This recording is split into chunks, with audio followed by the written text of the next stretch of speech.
আর ব্যাংকেও প্রচুর পরিমাণ টাকা। বাংলাদেশের ব্যাংকে জায়গা হচ্ছে না দেখে বিদেশের ব্যাংকে পাঠায়, এরকম আছে না নাই? শুধু টাকা জমাচ্ছে। ইয়াহসাবু আন্না মালাহু আখলাদা। এই যে বাংলাদেশের কিছুদিন আগের তথাকথিত এমপি মন্ত্রীরা কোটি কোটি কোটি কোটি বিলিয়ন বিলিয়ন টাকা বিদেশের ব্যাংকে পাচার করেছে, আপনারা মনে হয় শুনেন নাই, বানিয়ে বলতেছি আমি। এই যে বাংলাদেশের সব টাকা, এদের এক একজনের কাছে বিলিয়ন বিলিয়ন টাকা, টাকাগুলো তারা বিদেশের ব্যাংকে পাচার করেছে। কেন? ইয়াহসাবু আন্না মালাহু আখলাদা। এটা আমার বুঝে আসে না, এত টাকা দিয়ে তারা করবে কি? আপনার আমার মাসে 30,000 টাকা হলে হয়ে যায়, হয় না? আর তাদের কোটি কোটি টাকা হলেও হয় না। এদের প্রজন্মের পর প্রজন্ম খেয়ে গেলেও ওই টাকার কিছু হবে না। তা এরা মনে হয় টাকাকে এভাবে পাচার করা, আত্মসাৎ করা, এটা এদের নেশা হয়ে গেছে।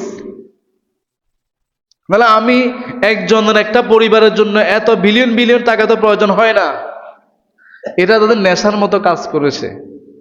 উপরে উপরে কিন্তু বিশাল দেশপ্রেম দেখাচ্ছে, আমরা দেশকে ভালোবাসি, স্বাধীনতার সৈনিক। তো দেশের জন্য আপনি করছেন কি? দেশের সব তো তলা খাই ফেলছেন, সব সম্পদ বিদেশে আপনার, দেশের সব টাকা বিদেশে পাচার করেছেন, আর এখানে দেশপ্রেম দেখাচ্ছে।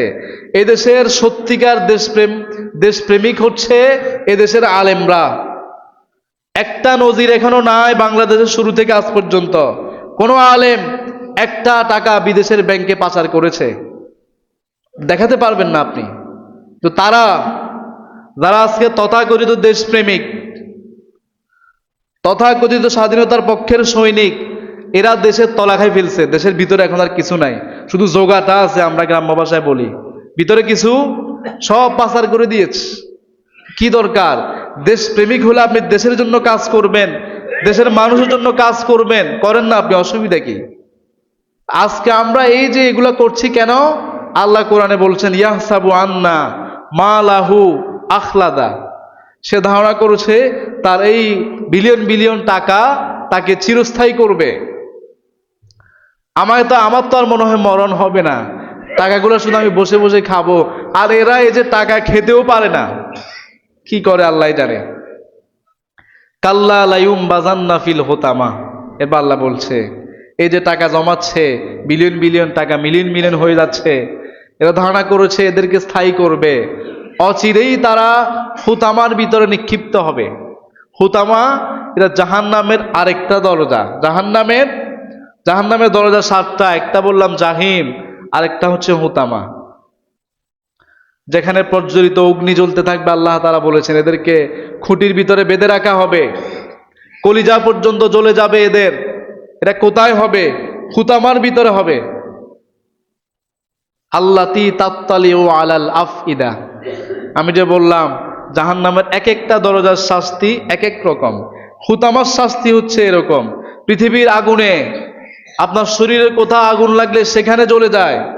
হাতে আগুন লেগেছে, আঙ্গুল জ্বলে গেছে, পায়ে আগুন লেগেছে, পা জ্বলে গেছে। জাহান্নামের আগুন তো হচ্ছে এমন, আপনার শরীরে যেখানেই লাগবে শুরুতে আপনার কলিজা জ্বলে যাবে। সুবহানাল্লাহ পড়েন। কলিজায় গিয়ে আঘাত করবে, লেগেছে পায়ে, কলিজা নাই। এটা হচ্ছে হুতামার শাস্তি। আজকে যারা টাকার অহংকার দেখাচ্ছে, টাকা জমাচ্ছে আর গুনতেছে, আল্লাহর পথে খরচ করার কোনো চিন্তা ভাবনা তাদের নাই, তাদেরকে আল্লাহ তাআলা বলেছেন অচিরেই তোমরা হুতামার ভিতরে নিক্ষিপ্ত হবে।